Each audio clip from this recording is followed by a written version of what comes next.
네, 오늘 눈이 좀 많이 내립니다. 대설주의보가 내렸다고 하니까 눈길에 국민 여러분들이 그 안전사고에 유의해 주시기 바라고요. 각 중앙정부는 물론이고 지방자치단체에서 이런 그 제설 작업에 만전을 기해 주시기 바랍니다. 오늘 본회의에서 민주당의 당론 법안인 개식용 종식법과 우주항공청 설치법을 비롯 국가자원안보특별법, 여성과학기술인 육성법, 대중교통이용 촉진법 등 100여 건의 법안이 처리가 됩니다. 민생과 관련돼서 중요한 법안들이기 때문에 오늘 잘 처리될 것으로 생각됩니다. 이태원 참사 특별법이 오늘 처리가 하기로 이미 약속을 한 바 있습니다. 의장 중재안을 토대로 여야 합의 처리를 위해 여러 가지 노력을 했습니다만 아직까지 합의가 되지 않았습니다. 본회의 직전까지 최선을 다할 것이나 상황이 여의치 않습니다. 윤재욱 원내대표도 많은 노력을 해주셨습니다만 대통령실과 관련 부처가 진상규명을 위한 특별조사위원회 설치를 반대하고 이를 무력화하기 위한 계속적인 수정제의한 것에 대해서 매우 유감스럽습니다. 민주당은 의장 중재안에서 여러 차례 양보와 협상을 했음에도 불구하고 법의 취지와 목적을 훼손하는 무리한 요구를 계속됨으로 인해서 합의가 이루어지지 못했습니다. 국민과의 약속을 지키기 위해 오늘 특별법을 반드시 통과시키겠습니다. 오늘 쌍특검법의 재의결은 처리하지 않습니다. 국회가 사적으로 남용한 권한을 돕는 거수기가 아닙니다. 그리고 쌍특검은 국민 대다수가 요구하고 있어 대의기관인 국회가 국민의 뜻을 지켜야 하고 상권 분립과 민주주의 무력화 시도를 국회가 막아야 합니다. 민주당은 권한쟁의 심판 청구, 이해충돌 방지법 위반 여부 등을 면밀하게 검토 중이며 검토가 끝나면 필요한 조치를 할 예정입니다. 대통령이 국민의 강력한 저항과 심판에 직면하기 전에 잘못을 바로잡을 수 있는 기회를 드리겠습니다. 거부권 행사에 대한 대국민 사과 그리고 철회한 이후에 지체 없이 공표해 주기 바랍니다.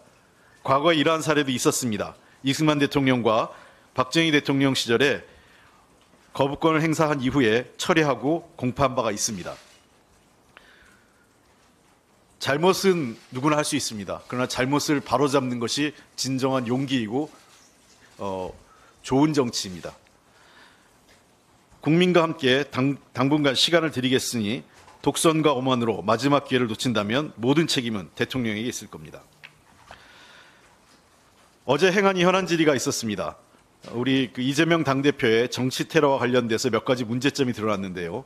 경찰은 범인이 작성한 변명문에 비공개 조치를 유지하고 있으나 언론에는 일부 내용이 보도되는 등 선별적으로 유출하고 있다는 의혹이 해소되지 않고 있습니다.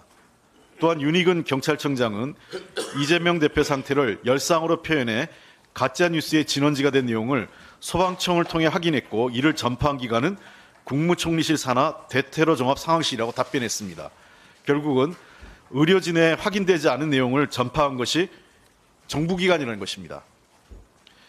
또한 어제 범행을 방조자로 지목한 조력자가 체포되기도 했습니다. 경찰은 진실 은폐 비판과 정치적 시비가 제기될 수 있는 단 한 점의 의혹도 남겨서는 안 됩니다. 철저하게 수사하고 가짜뉴스와 허위 비방에 강력히 대처해야 합니다. 오늘 당대표 정치테러 대책위가 국가수사본부를 방문하고 당 차원에서도 철저한 수사와 허위사실 유포 근절을 위해 노력해 나갈 것입니다. 2023년 정부가 한국은행으로부터 빌린 일시대출금이 117조 원입니다. 이자만 1,506억 원으로 역대 최고 기록입니다. 정부가 세수축의 실패와 주먹구구식 재정 운영으로 인한 자금 부족을 메우기 위해 한국은행을 마이너스 통장 취급한 것입니다. 한국은행의 대정부 일시대출 제도는 코로나와 같은 비상한 시기나 일시적인 자금 부족 상황 해소를 위해 마련된 것입니다. 정부가 자신들의 무능과 무책임을 덮는 수단으로 활용하라는 제도가 아닙니다.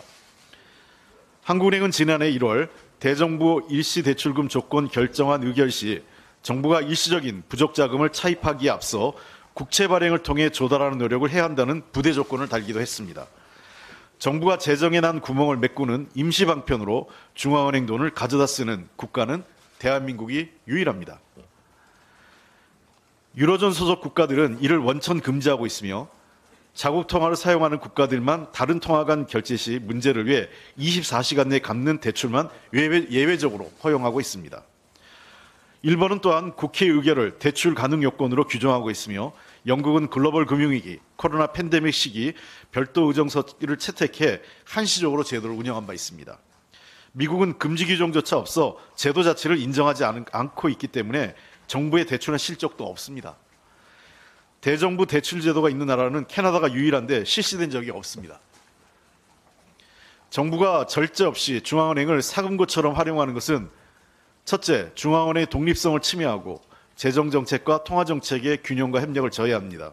두 번째, 통화량 증가로 물가 상승 등 경제를 망가뜨리고 서민의 삶을 더욱 어렵게 합니다. 셋째, 정부가 100조 원이 넘는 돈을 일시 차입하는 엉망진창의 재정 운영은 무능과 무계 그 자체입니다. 정부는 장기적인 재정 운영을 위한 재정 비전 2050을 수립, 발표하겠다고 정부 출범 초기부터 공언했습니다. 그러나 두 번씩이나 발표를 연기하면서 2년 동안 깜깜무소식입니다.